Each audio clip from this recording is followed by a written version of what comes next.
आज की class basic विद्यार्थियों के लिए है। आज की क्लास में हम लोग सीखेंगे कि सम संख्या, विषम संख्या क्या होती है और इससे संबंधित क्वेश्चन आपको कैसे एग्जाम में देखने को मिलते हैं।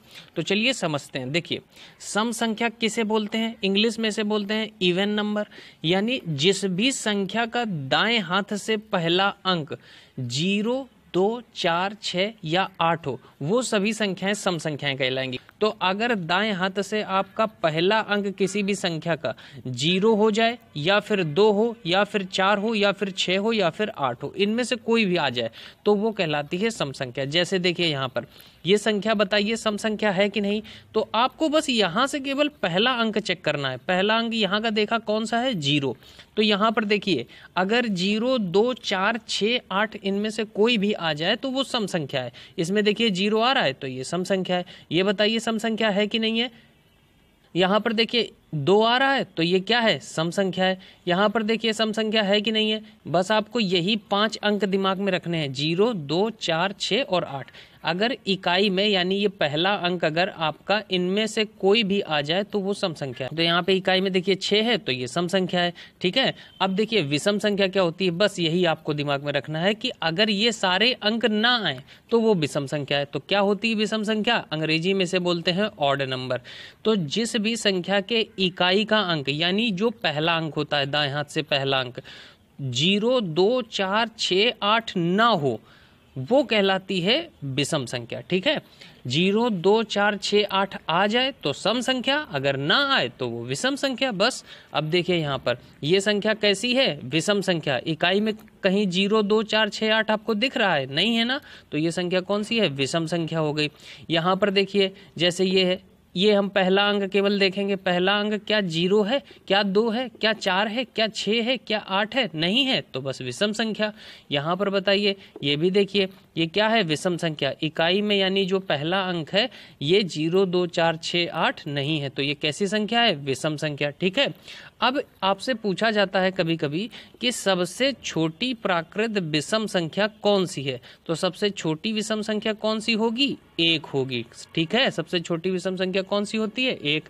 सबसे छोटी प्राकृत सम संख्या कौन सी है? तो सबसे छोटी प्राकृत सम संख्या होती है 2। कौन सी होती है? 2। अब ये बार बार आपको देखने को मिल रहा है प्राकृत संख्याएं। तो ये प्राकृत संख्याएं पता है क्या होती है? 1 से गिनती जो शुरू होती है ना 1 से, तो ये कहलाती है प्राकृत संख्याएं। 1, 2, 3, 4, 5, 6 ये होती है प्राकृत संख्या। ठीक है। अब देखिए यहाँ कह रहा है पहली 5 लगातार प्राकृत विषम संख्याएं लिखिए। तो विषम संख्याएं लिखनी है कौन सी? पहली 5। कौन सी? पहली 5। तो सबसे छोटी विषम संख्या कौन सी होती है? 1 होती है। ठीक है। इसके बाद कौन सी विषम संख्या होगी? 1 के बाद देखिए कौन सी होगी? 3 होगी। कैसे निकालते हैं? बस आपको कुछ नहीं करना है, 2-2 जोड़ते जाना है। क्या करना है? 2-2 जोड़ते जाना है। 1 में 2 जोड़ा 3 आया, 3 में 2 जोड़िए 5 आया, 5 में 2 जोड़िए 7 आया। ठीक है ना। तो देखिए कितनी हो गई? 1, 2, 3, 4 और 7 में 2 जोड़ो 9 आ जाएगा। बात समझ में आ गई। सम संख्या और विषम संख्याओं के बीच में 2-2 का अंतर होता है। कितने कितने का? 2-2 का अंतर होता है। ठीक है।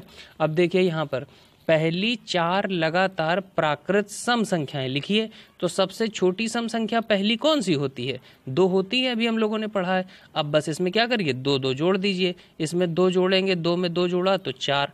अब इसमें 2 जोड़ दीजिए, 4 में 2 जोड़ा 6। इसमें 2 जोड़ दीजिए, 6 में 2 जोड़ा 8।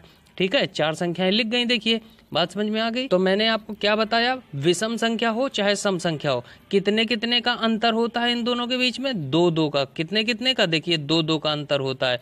यही बस आपको पॉइंट दिमाग में रखना है कि प्रत्येक सम संख्या और विषम संख्या को अगर लगातार लिखा जाता है तो उनके बीच कितने कितने का अंतर होता है? 2-2 का अंतर होता है। ठीक है। ये क्वेश्चन करने में आपको मदद करेगा। चलिए क्वेश्चन की तरफ बढ़ते हैं।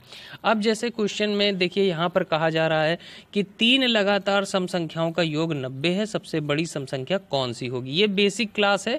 मैं जब इसको एडवांस लेवल पे बताऊंगा तो ये बताऊंगा कि ये तुरंत कैसे आता है। ठीक है। अभी यहाँ पर देखिए बेसिक से कि अगर लगातार सम संख्या या विषम संख्या आपको मानना पड़े तो कौन कौन सी संख्या मानेंगे? देखिए पहली मानेंगे x, फिर मानेंगे 2 जोड़ के, क्यों? क्योंकि 2 का अंतर होता है, तो x + 2 मानेंगे। फिर इसमें 2 जोड़ दीजिए, तो x + 2 में जब 2 जोड़ेंगे तो क्या होगी? x + 4। ऐसे इसमें 2 जोड़ दीजिए, x + 6। ऐसे जितनी माननी होगी उतनी मान लेंगे। अब इसको क्वेश्चन से अच्छे से समझेंगे। देखिए यहाँ पर कह रहा है 3 लगातार सम संख्याओं का योग 90 है। कोई भी 3 लगातार सम संख्याएं मान लीजिए हमने पहली संख्या मान ली x, ठीक है। तो अगली क्या माने? अगली हम क्या मानेंगे? 2 जोड़ देंगे, x में 2 जोड़ दीजिए, x + 2। फिर अगली क्या मानेंगे? इसमें 2 जोड़ दीजिए, तो x + 2 में जब 2 जोड़ेंगे तो क्या हो जाएगी? x + 4, ठीक है। अब यही कह रहा है कि 3 लगातार सम संख्याएं का योग, तो इन सब का क्या कर लीजिए? योग। इनका योग कितना दिया है हमको? 90 दिया है। तो बस सबसे पहले क्या करिए? x का मान निकाल लीजिए। तो हमने संख्या क्या क्या मानी है? हमने संख्या मानी है x, दूसरी मानी है x + 2 और तीसरी मानी है x + 4, ठीक है। अब देखिए इनको जोड़ लीजिए, x x x अलग जुड़ेंगे तो 1 2 3 कितने हो गए? 3x हो गए। संख्या अलग जुड़ेगी तो 2 और 4 कितना हो गया? 6, बराबर कितना है? 90। अब देखिए यहाँ ये 6 इधर प्लस में है, उधर जाएगा किस में चला जाएगा? माइनस में, पक्षांतर बोलते हैं इसको। 90 में से 6 क्या हो जाएगा? घट जाएगा। यहाँ पर कितना बचेगा? 84। तो 3x बराबर कितना आ गया? 84। तो x का मान क्या आएगा? 84। और ये 3 इधर देखिए गुणा में होता है, पक्षांतर करने पे किस में चला जाता है? भाग में चला जाता है। पक्षांतर करना मैंने बताया है आप सबको, डिस्क्रिप्शन में लिंक दे दूंगा, जिसको नहीं आता वो वहाँ से देख सकता है। अब देखिए इसका भाग इसमें देना है तो काट लीजिए, 3 दूना 6, 2 बचेगा, 13 8 24। तो x का मान कितना आ गया? 28। तो हमसे क्या पूछा गया है? हमसे पूछा गया है सबसे बड़ी सम संख्या। तो देखिए सबसे छोटी ये हुई, इससे बड़ी ये हुई, और सबसे बड़ी कौन सी है? ये वाली। तो हम x का मान 28 यहाँ पर रख दें। तो अगर x का मान 28 रख देंगे तो 28 प्लस कितना? 4। तो 28 4 कितना हुआ? 32। तो सबसे बड़ी संख्या कौन सी आ गई? सम संख्या 32 आ गई। बात समझ में आ गई? चलिए इस क्वेश्चन को देखिए, यहाँ पर कह रहा है 3 लगातार विषम संख्याओं का योग 33 है। तो जैसे ही तुमने देखा कि 3 लगातार विषम संख्याएं, तो कौन कौन सी मानोगे? x, x + 2 और x + 4, यही मानना है। और कह रहा है इनका योग मतलब सबका जोड़ कितना दिया है आपको? 33। तो लिख लिया हमने 33। अब x एक तरफ जोड़ लीजिए, देखिए 1 2 3 कितने हो गए? 3x हो गए, और प्लस 2 और 4 कितना हुआ? 6 बराबर 33। अब ये 6 उधर कहाँ जाएगा? घट जाएगा, जा करके इधर प्लस में उधर माइनस में हो जाएगा, तो 33 - 6 हो जाएगा। अब 33 में 6 घटाएंगे तो कितना बचेगा? देखिए 27 बचेगा, ठीक है। और ये हो जाएगा 3x। तो x का मान कैसे निकलेगा? यहाँ ये 3 गुणा में है, नीचे जाएगा तो इधर आएगा तो किस में हो जाएगा? भाग में हो जाएगा। 3 का भाग लगाइए 27 में, कितनी बार जाएगा? 3 9 27। तो x का मान कितना आ गया? x का मान आ गया 9। अब देखिए यहाँ पर संख्याएं कौन कौन सी हमने मानी थी? x, x + 2 और x + 4।